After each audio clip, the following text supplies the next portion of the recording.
பிரசவங்கள் நடைபெறுகின்றன. நூலள்ளி கூடுதல் ஆரம்ப சுகாதார உள்கட்டமைப்பு வசதிகளை மேம்படுத்தும் வகையில் 2010-11 நிதியாண்டில் தேசிய ஊரக நலத்திட்டத்தின் கீழ் ரூபாய் 10 லட்சம் மதிப்பீட்டில் பிரசவ பின் கவனிப்பு அறையும் 2011-12 நிதியாண்டில் ரூபாய் 5 லட்சம் மதிப்பில் தடுப்பூசி அறையும் கட்டப்பட்டு தற்போது பொதுமக்கள் பயன்பாட்டில் உள்ளன. அது மட்டுமல்லாமல் கடந்த ஆண்டு மாண்புமிகு அம்மாவுடைய அரசு அதே ஒன்றியமான தருமபுரி ஊராட்சி ஒன்றியத்தில் குறிஞ்சிப்பட்டி பிரதான ஆரம்ப சுகாதார நிலையம் தரம் உயர்த்தப்பட்டுள்ளது. இதே ஊராட்சி ஒன்றியத்தில் நூலள்ளி கூடுதல் ஆரம்ப சுகாதார நிலையம் அமைந்துள்ளதால் இதனை தரம் உயர்த்துவதற்கான சாத்தியக்கூறுகள் தற்போது இல்லை என்பதை மாண்புமிகு பேரவைத் தலைவர் மாண்புமிகு உறுப்பினருக்கு தெரிவித்துக் வினாக்கள் விடைகள் நேரம் முடிவுற்றது. மாண்புமிகு எதிர்க்கட்சி துணைத் தலைவர். மாண்புமிகு பேரவைத் தலைவர் அவர்களே, தாங்கள் தாராள மனத்தோடு மீண்டும் எங்களுக்கு உரிய இடத்தை தங்களுடைய தீர்ப்பின் மூலம் நேற்று வழங்கியிருக்கிறீர்கள். அதற்காக எங்களுடைய இதயமார்ந்த நன்றியை தெரிவித்துக் கொள்ளுகின்றேன். சுடர் விளக்காயினும் தூண்டுகோல் வேண்டும் என்பார்கள். அதே போல மாண்புமிகு தமிழக முதல்வர் அவர்கள் தாங்கள் அந்த முடிவை எடுப்பதற்கு தூண்டுகோலாக இருந்திருக்கிறார்கள் என்று கருதுகிற பொழுது உண்மையிலேயே நாங்கள் பெருமைப்படுகிறோம். இந்த பிரச்சனையை மாண்புமிகு முதலமைச்சர் அவர்கள் சான்றாண்மையோடு அணுகி இருக்கின்றார். ஒரு கன்னத்தில் அறைந்தால் மறு கன்னத்தை காட்ட வேண்டும் என்றார் இயேசுபிரான். ஆனால் அதற்கு மேலாக திருவள்ளுவர் சொல்லுகிறார், இன்னா செய்தார்க்கும் இனியவே செய்யாக்கால் என்ன பயத்ததோ சால்பு. கெடுதல் செய்பவர்களுக்கும் நல்லது செய்வதுதான் அப்பா சால்பு என்று திருவள்ளுவர் சொல்லுகிறார். அந்த சான்றாண்மையின் அடிப்படையில் இந்த பிரச்சனையை மாண்புமிகு முதல்வர் அவர்கள் அணுகி இருக்கின்றார்கள். அவர்களுடைய பரந்த உள்ளத்திற்கும் பெருந்தன்மைக்கும் என்னுடைய இதயமார்ந்த நன்றியை தெரிவித்துக் கொள்கின்றேன்.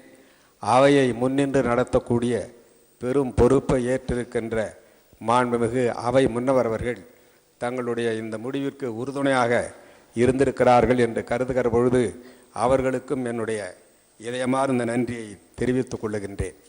எங்களுக்கு வாய்ப்பில்லாத பொழுது அது தங்களுக்குத்தானே கிடைக்கும் என்ற சுயநல நோக்கம் சிறிதுமில்லாமல் தேமுதிகவுக்கு அந்த வாய்ப்பை மீண்டும் தாருங்கள் என்ற தியாக உள்ளத்தோடு தொடர்ந்து நேசக்கரம் நீட்டிய எதிர் வரிசையில் உள்ள எனது அருமை அரசியல் கட்சி தலைவர்களுக்கு நெஞ்சார்ந்த நன்றியை இந்த நேரத்திலே தெரிவித்துக் கொள்கிறேன்.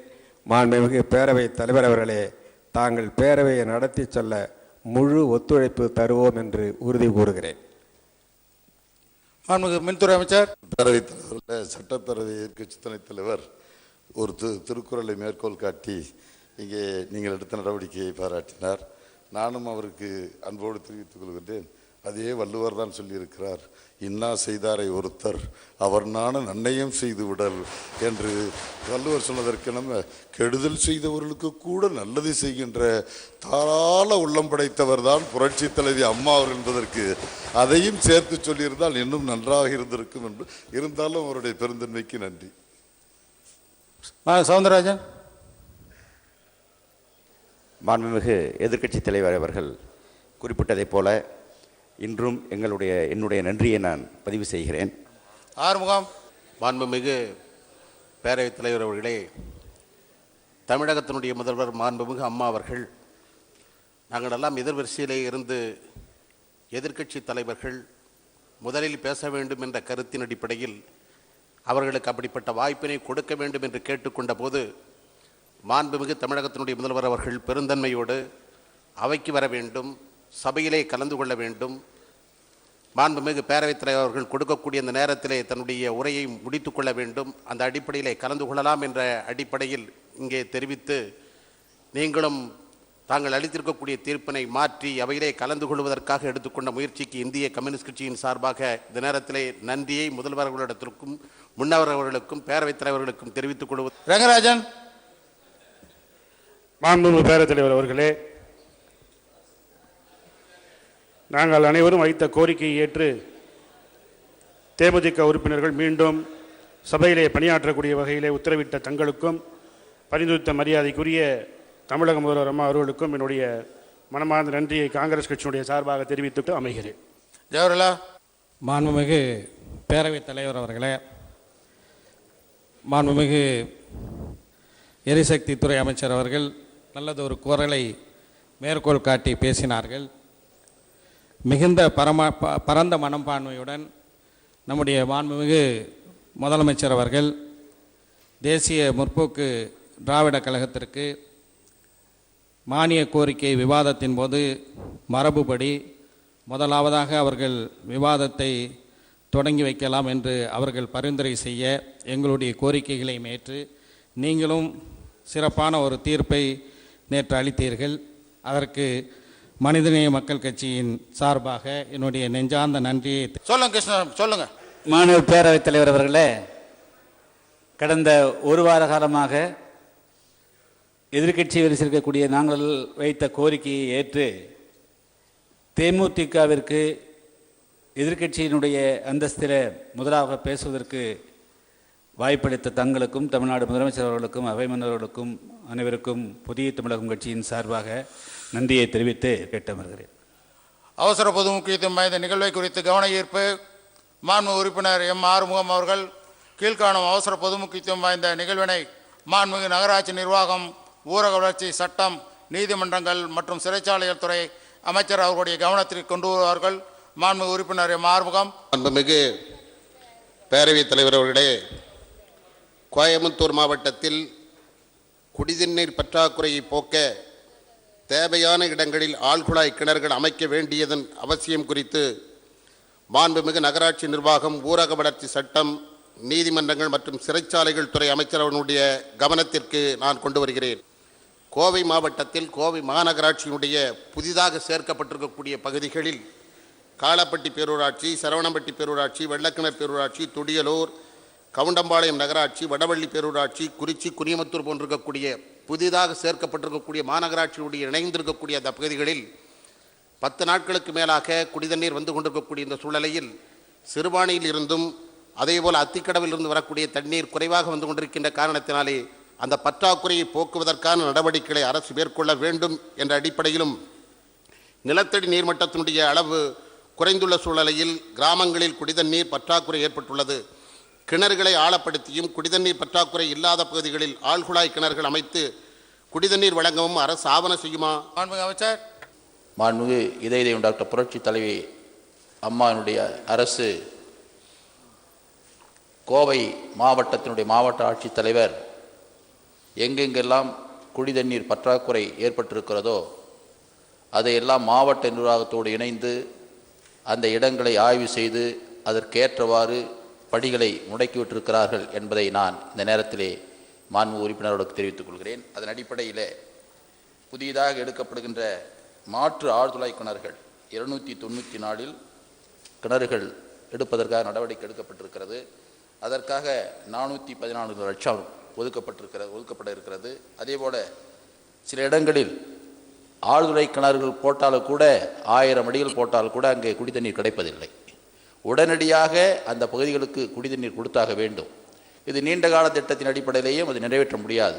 அதன் அடிப்படையிலே தான் மாண்புமிகு புரட்சித் தலைவி அம்மா அரசு எங்கு குடிதண்ணீர் கிடைக்கிறதோ அங்கிருந்து அந்த குடிதண்ணீரை லாரிகள் மூலமாக எடுத்து வந்து 43 இடங்களில் 31 லட்சம் ரூபாய் அளவிலே லாரிகள் மூலமாக குடிதண்ணீர் வழங்குவதற்கு நடவடிக்கை எடுக்கப்பட்டிருக்கிறது. அதே போல ஏற்கனவே நீராதாரம் உள்ள பகுதியில் அந்த நீராதாரத்தை மேலும் வலுப்படுத்துகின்ற வகையில் 9 இடங்களில் 37 லட்சம் ரூபாய்க்கு பணிகளை எடுக்கப்பட்டிருக்கிறது. அதனால் 346 பணிகள் இப்பொழுது எடுக்கப்படுகிறது என்பதை தெரிவித்துக் கொள்வதோடு தொடர்ந்து இப்பொழுது மேற்கொள்ளக்கூடிய பணி திறந்த வெளிக்கிணறு 2ஐ 3,70,70,000 ரூபாயிலே அந்த திறந்த வெளிக்கிணறு ஆழப்படுத்தி குடிதண்ணீர் கொடுப்பதற்கு நடவடிக்கை எடுக்கப்படுகிறது. அதே போல குடிதண்ணீர் கிடைக்கப்படாத இடங்களில் குடிதண்ணீரை விஸ்தரிப்பு செய்த 5 இடங்களில் 21 லட்சம் ரூபாய்க்கு குடிதண்ணீர் கொடுப்பதற்கு நடவடிக்கை எடுக்கப்பட்டிருக்கிறது. அதே போல புதிதாக மேல்நிலை நீர்த்தக்க தொட்டிகள் 9 நீர்த்தக்க தொட்டிகளில் 48.9 லட்சம் ரூபாயில் இப்போது நடவடிக்கை எடுக்கப்பட்டிருக்கிறது. மேலும் சில இடங்களில் மின்சாரம் செல்லாத இடங்களில் ஜெனரேட்டரை வைப்பதற்காக ஒரு ஜெனரேட்டரை வைத்து தண்ணீர் வைப்பதற்காக நடவடிக்கை எடுக்கப்பட்டிருக்கிறது.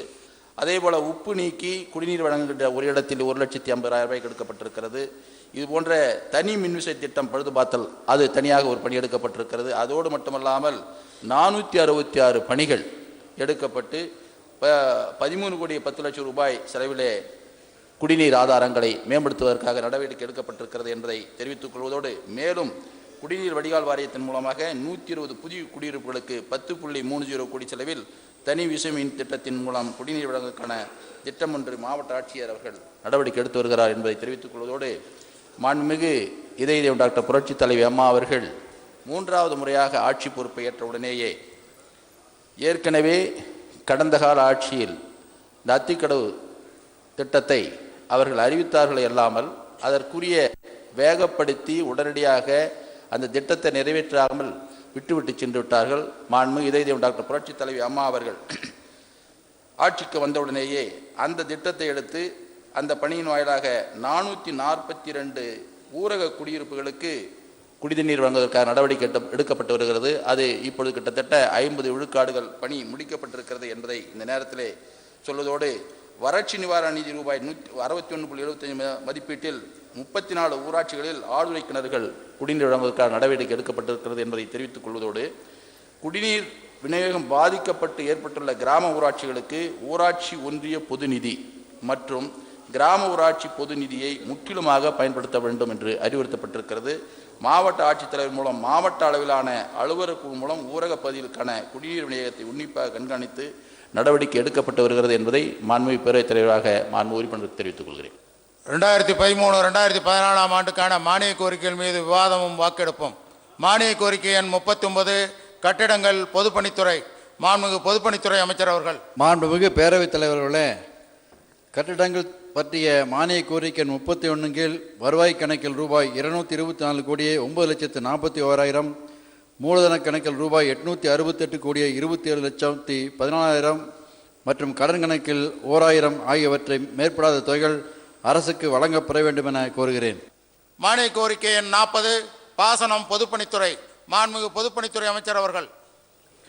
மாண்புமிகு பேரவைத் தலைவர்களே, பாசனம் பற்றிய மானிய கோரிக்கை 40 கீழ் வருவாய் கணக்கில் ரூபாய் 1,462 கோடி 85,27,000 மற்றும் மூலதன கணக்கில் ரூபாய் 1,850 கோடியே 64,64,000 ஆகியவற்றுக்கு மேற்படாத தொகைகள் அரசுக்கு வழங்கப்பட வேண்டும் என கோருகிறேன். மானிய கோரிக்கைகள் மீது விவாதம்.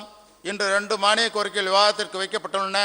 மாண்புமிகு உறுப்பினர்கள் 2 மானிய கோரிக்கைகள் மீதும் சேர்ந்தே பேசலாம். விவாதத்தை தொடக்கி வைப்பவர் மாண்புமிகு தேமுதிக உறுப்பினர் பாஸ்கர். மாண்புமிகு பேரவைத் தலைவர் அவர்கள், துறையின் மூலம் தமிழ்நாட்டில் உள்ள நீர்நிலை ஆக்கிரமிப்புகளை அகற்றி நீர்நிலைகளை ஆழப்படுத்தியும் அதற்குரிய பராமரிப்பு பணிகள் செய்யப்பட வேண்டும் என கேட்டுக்கொள்கிறேன்.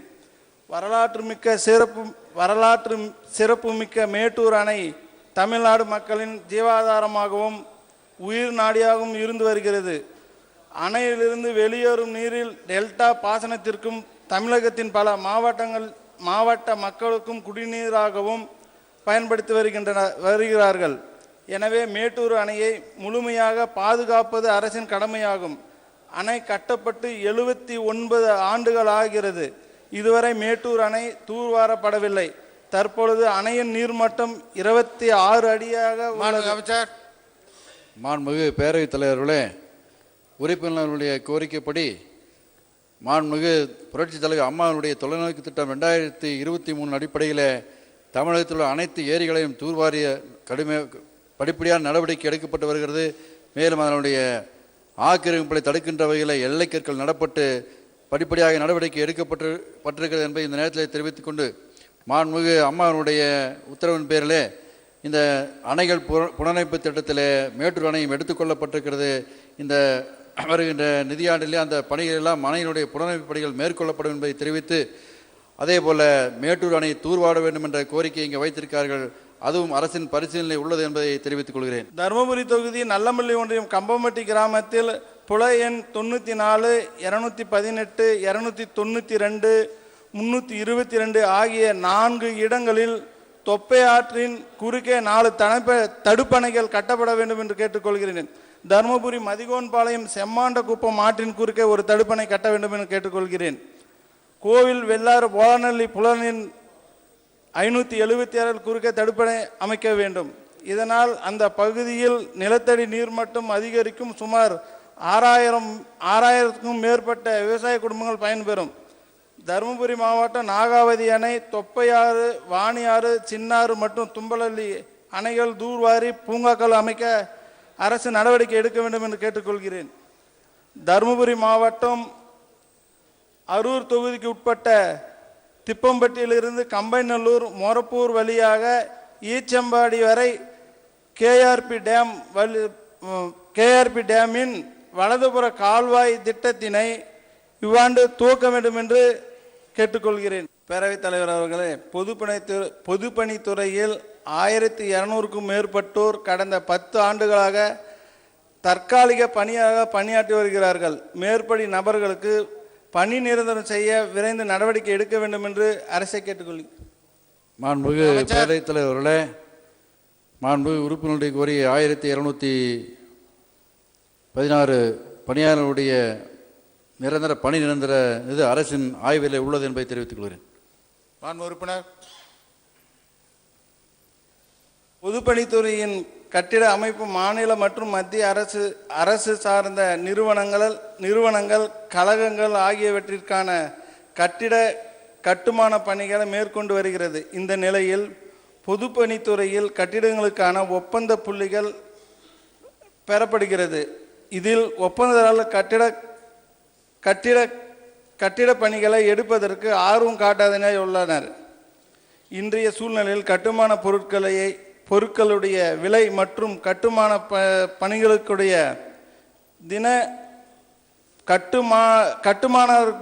பணியாளர்களுடைய தினக்கூலி அரசு மிக குறைவாக நிர்ணயித்துள்ளது. பேரவைத் தலைவர்களே, ஒவ்வொரு ஆண்டும் இந்த விலை விகிதப்படி ஒவ்வொரு ஆண்டும் இந்த ஷெட்யூல் ஆஃப் ரேட் என்று சொல்லக்கூடிய அந்த விலை விகிதத்தை அந்த விலைக்கு தகுந்த மாதிரி அந்த தொழிலாளர்களுடைய கூலிக்கு தகுந்த மாதிரி ஒவ்வொரு ஆண்டும் விலை ஏற்றம் செய்யப்படுகிறது என்பதை மாண்புமிகு தலைவர் வாயிலாக தெரிவித்துக் கொள்கிறேன்.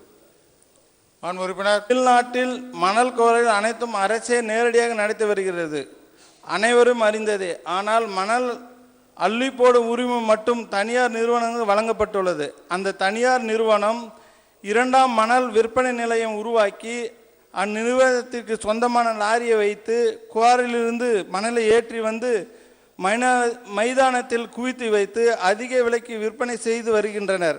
இதனால் மணல் வெளிச்சந்தையில் அதிக விலைக்கு விற்று லாபம் பார்க்கிறார்கள். பேரவைத் தலைவர்களே, மணல் எடுப்பது பொதுப்பணித்துறையின் கட்டுப்பாட்டில் தான் இருக்கிறது. அதில் மேலே உணர்ந்த ஸ்டாக் யார்டு என்று சொல்லப்படுகிற அதில் கோர்ட்டிலே சென்று உயர்நீதிமன்றம் சென்று அந்த அனுமதி வாங்கியிருக்கார்கள். அவர்கள் அனுமதி வாங்கிகள் மட்டும்தான் அந்த ஸ்டாக் யார்டை பயன்படுத்தி கொண்டிருக்கார்கள். பிறகு இந்த ஆற்றிலே மணல் எடுப்பது அனைத்து வேலைகளும் பொதுப்பணித்துறை செய்து கொண்டிருக்கிறது என்பதை இந்த நேரத்தில் தெரிவித்துக் கொள்கிறேன். ஒரு கட்டிடத்தின் ஆயுட்காலம் 60 ஆண்டுகள் என சொல்லப்படுகிறது. ஆனால் தற்பொழுது கட்டக்கூடிய கட்டடங்களின் ஆயுட்காலம் 25 ஆண்டுகள் மட்டுமே உள்ளதாக கூறப்படுகிறது. தரமான உறுதியான கட்டிடம் கட்ட வேண்டும் என்று சொன்னால் அரசு நிர்ணயித்த விலை பட்டியலை மாற்றம் செய்து தற்போதைய விலைவாசிக்கு ஏற்றாற்போல் நிர்ணயம் செய்தால் கட்டிடம் உறுதி பெறும், வேலை விரைவாக முடியும், அரசுக்கு நற்பெயர் உண்டாகும். அமைச்சர். மாண்புமிகு பேரவைத் தலைவர்களே, மணல் தட்டுப்பாட்டை போக்குவதற்காக மாண்புமிகு புரட்சித் தலைவி அம்மா அவர்கள் ஆற்றுப்படையிலிருந்து எடுக்கப்படும் இயற்கை மணலின் பற்றாக்குறையை கருத்தில் கொண்டு கட்டட கட்டுமான பணிகள் இயற்கை மணலுக்கு மாற்றாக செயற்கை மணலை எம்சாண்ட் என்று சொல்கின்ற அந்த மணலை பயன்படுத்துவதற்காக மாண்புமிகு புரட்சித் தலைவி அம்மா அவர்கள் உத்தரவிட்டு அந்த பணிகள் நடைபெற்று கொண்டிருக்கிறது. இப்பொழுது பல வேளைகளில் அந்த மணல் பயன்படுத்தி கொண்டு இருக்கிறார்கள். அது ஆற்று மணலை விட மிகவும் உறுதியான இருக்கிறது. எனவே வருகின்ற காலங்களில் அந்த துறைக்கு ஊக்கம் கொடுத்து எம்சாண்ட் என்கின்ற அந்த செயற்கை மணலுக்கு ஊக்கம் கொடுத்து தொழில்துறை மூலமாக ஊக்கப்படுத்தி வருகிறார்கள். எனவே விரைவில் அந்த மணல் பற்றாக்குறை விரைவில் உடனடியாக நீங்கும் என்பதை தெரிவித்துக் கொள்கிறேன். மாண்பு உறுப்பினர் எஸ்.கே. செல்வம். பேரவைத் தலைவர் அவர்களே, தங்களுக்கு என்னுடைய பணிவான நன்றி கலந்த வணக்கத்தை முதலில் தெரிவித்துக் கொண்டு, மங்கையராய் பிறப்பதற்கு மாதவம் செய்திட வேண்டுமம்மா என்னும் கவிமணி தேசிய விநாயகம் பிள்ளையின் கனவை நனவாக்கி பெண்கள் நாட்டின் கண்கள் என்ற அண்ணல் காந்தியடிகளின் கூற்றினை மெய்ப்பித்து தர்மத்தாய் அம்மாவின் ஆட்சி மலர்ந்தது, தமிழ் புத்தாண்டின் துவக்கமா சித்திரை மலர்ந்தது என ஆன்றோர்களும் சான்றோர்களும் அனுதினமும் போற்றப்படும் எங்கள் குலதெய்வம் இதய தெய்வம் மாண்புமிகு தமிழ்நாடு முதலமைச்சர் அம்மா அவர்களின் தங்களின் பொற்பாதங்களின் பணிந்து வணங்குகின்றேன். மாநிலத்தின் வேகமான கட்டமைப்பு வளர்ச்சிக்கான தெளிவான கொள்கை மற்றும் நடைமுறை அமைப்பினை ஏற்படுத்தும் நோக்கத்துடன் தமிழ்நாடு ஒப்பந்த புள்ளிகள் ஒளிவு மறைவின்றி விதிகளோடு தமிழ்நாடு கட்டமைப்பு மேம்பாட்டு சட்டம் விதிகள் மற்றும் முறைகள் நடைபாண்டில் வெளியிடப்பட்டுள்ளதும் எதிர்கால தமிழகம் இந்தியாவில் முதன்மை மாநிலமாக திகழப் போகிறது என்பதற்கு சான்றாகும். அணைகள் சீரமைப்பு மேம்படுதல் திட்டத்திற்காக திட்ட ஒப்பந்தம் 745.49 கோடி ரூபாயை மொத்த திட்ட மதிப்பாக உலக வங்கியுடன் கையெழுத்திட்டுள்ளதும் இதில் புனரமைப்பு பணிகளை மேற்கொள்வதற்காக 2013-2014 ஆண்டிற்கு 390 கோடி ரூபாய் நிதி ஒதுக்கியுள்ளதும் புரட்சித் தலைவி அம்மா அவர்களின் தொலைநோக்கு திட்டம் 2023 வளர்ச்சிக்கு வலு சேர்க்கிறது.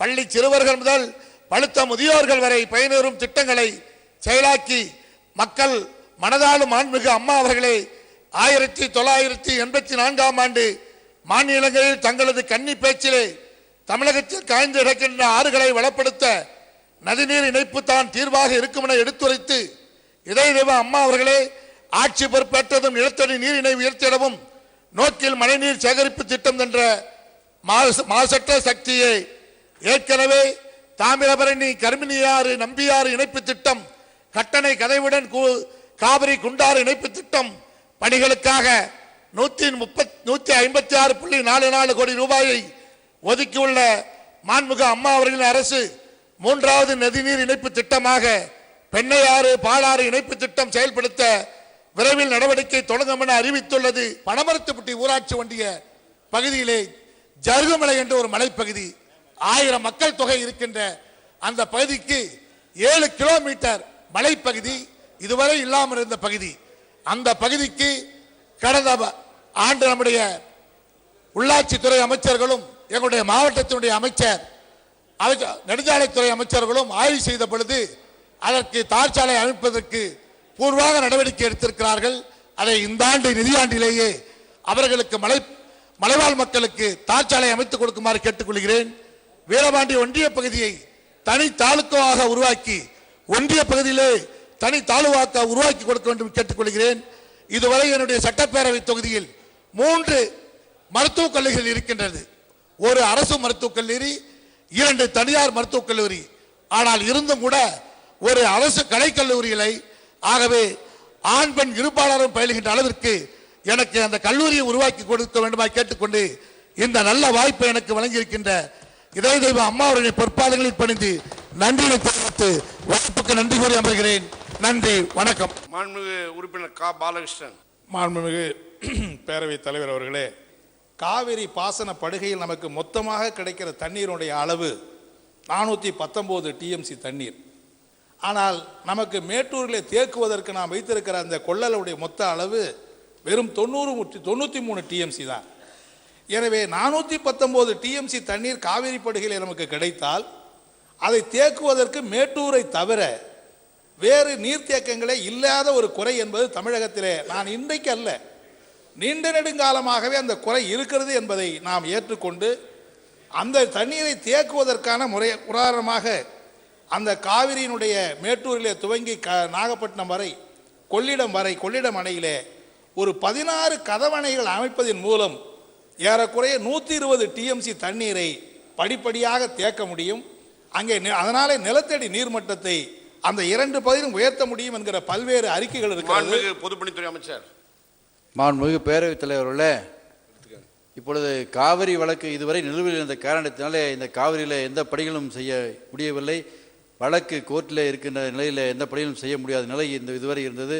இப்பொழுது இந்த வழக்கு முடிவுக்கு வந்த பின்னாலே புரட்சித் தலைவி அம்மாவில் பல்வேறு திட்டங்களை வகுத்து விரைவில் அறிவிப்பார்கள் என்பதை இந்த நேரத்தில் தெரிவித்துக் கொள்கிறேன். வைகை அணையிலே 7 கிலோமீட்டருக்கு அந்த ஆகாய தாமரை என்பது அடைத்துக் கொண்டிருக்கிற செய்தி தொலைக்காட்சியிலே பார்க்க முடிகிறது. ஆகவே கால்வாய்களை தூர்வாருவது என்பது ஒன்று, இன்னொன்று எல்லா இடங்களிலேயுமே இந்த ஆகாய தாமரை அடைத்து கொண்டு பாசன நீர் வருத்தையே தடுக்கிற ஒரு மிகப்பெரிய சாபக்கேடாக இருக்கிறது. எனவே கால்வாய்களை தூர்வாரி முறைப்படுத்துகிற நிதியை உடனடியாக துவங்க வேண்டும். பொதுப்பணித்துறை அமைச்சர். மாண்புமிகு பேரவைத் தலைவர்களே, இந்த ஆகாய தாமரை அகற்றுவதற்காக பல்வேறு கட்டப்பணிகளில் ஆய்வுகள் மேற்கொள்ளப்பட்டு இப்பொழுது ஒரு இயந்திரம் வாங்க வேண்டும் என்று பொதுப்பணித்துறையில் முடிவு செய்யப்பட்டுள்ளது. அதற்கு முன்னோட்டமாக ஒரு அந்த முன்னோடியாக பார்ப்பதற்காக ஒரு திட்டத்தினை விரைவில் சென்னை மாநகராட்சியில் செயல்படுத்தியுள்ளோம். அது வெற்றிகரமாக நடைபெற்று விட்டால் மீண்டும் அனைத்து பகுதிகளிலுமே அந்த செயல் திட்டம் உருவாக்கப்பட்டு விரைவில் அந்த ஆகாய தாமரை அகற்றும் பணி நடைபெறும் என்பதை தெரிவித்துக் கொள்கிறேன். உறுப்பினர். அடுத்து தமிழகத்தில் இருக்கிற இன்னொரு முக்கியமான பிரச்சனை, இந்த கடல் நீர் என்பது பல்வேறு கால்வாய்கள் மூலமாக உள்ளே புகுந்து நிலத்தடி நீரையும் சாகுபடி நிலங்களையும் பாழ்படுத்துவது என்பது மிகப்பெரிய பிரச்சனையாக இருக்கிறது. குறிப்பாக நாகை, கடலூர் மாவட்டங்களிலே 30 கிலோமீட்டர் வரையிலே கடல் நீர் உள்ளே புகுந்து நிலத்தடி நீர் நாசப்படுத்துகிற அப்படிப்பட்ட நிலைமை ஏற்படுகிறது. எனவே உரிய ஆய்வுகள் மேற்கொண்டு எப்படி காவிரி பாசன பகுதியை மேம்படுத்துவதற்கு ஒரு பெருந்திட்டம் அரசு தயாரித்திருக்கிறதோ அப்படி கடல் நீர் உள்ளே புகாதவாறு கடற்கரை ஓரங்கள் முழுவதிலேயும் தடுப்பணைகளை கட்டி அந்த நிலத்தடி நீரையும் சாகுபடி நீர்ப்பரப்பையும். மாண்புமிகு பேரவைத் தலைவர் அவர்களே, இந்த கடல் நீர் உட்புகாவனம் தடுப்பதற்காக மாண்புமிகு புரட்சித் தலைவர் அம்மாவுடைய உத்தரவின் பேரில் 1560 கோடி ரூபாய் ஆசிய வங்கி வளர்ச்சி நிதி உதவியுடனே பல்வேறு பணிகளுடைய ஆய்வு நடைபெற்றுக் கொண்டிருக்கிறது. விரைவில் அந்த பணிகள் நடைபெறும் என்பதை தெரிவித்துக் கொள்கிறேன். உறுப்பினர். உள்நாட்டு நீர் வழித்தடத்தை அதிகரிக்கிற முறையிலே பக்கிங்காம் கால்வாயை முழுமையாக தூர்வாரி பழவேற்காடு முதல் பாண்டிச்சேரி வரையிலே அந்த போக்குவரத்துக்கு ஏற்பாடு செய்யும் என்ற திட்டம் அறிவிக்கப்பட்டது.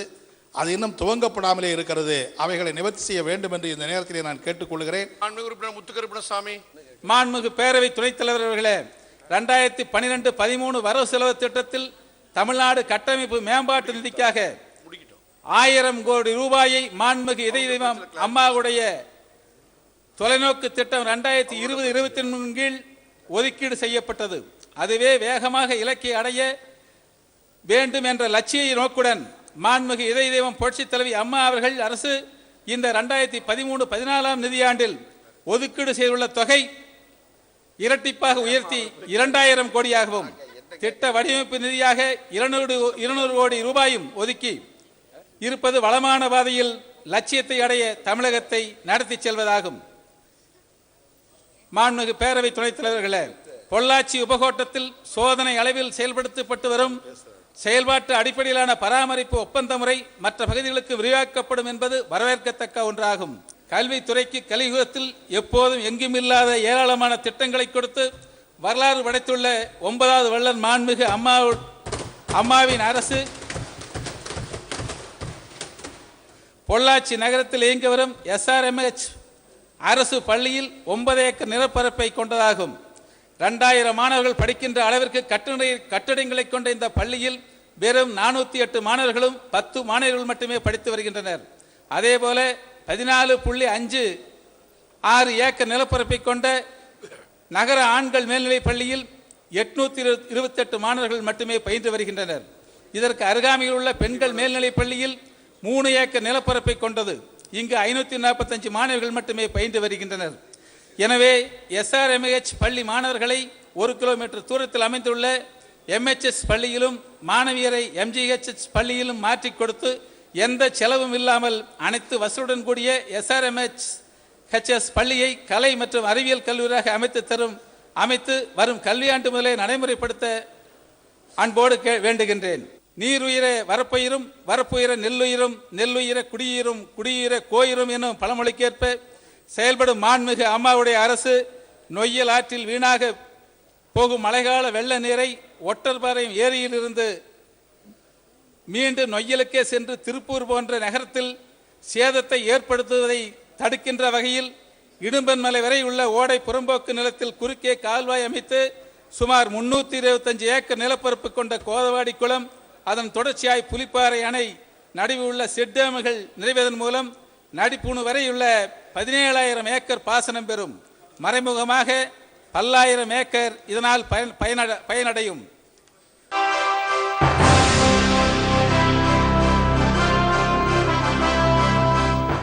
2985 ஆசிரியர் பணியிடங்கள், 19,000 ஆசிரியர்கள் பணி நியமனம். நீதிமன்றத்தின் கண்டனம். 3 நாட்களில் நடந்த கலந்தாய்வு. 6.5 லட்சம் ஆசிரியர்களின் நிலை. வெளிவராத உண்மைகள். இந்த வார வெளிச்சம் காண தவறாதீர்கள்.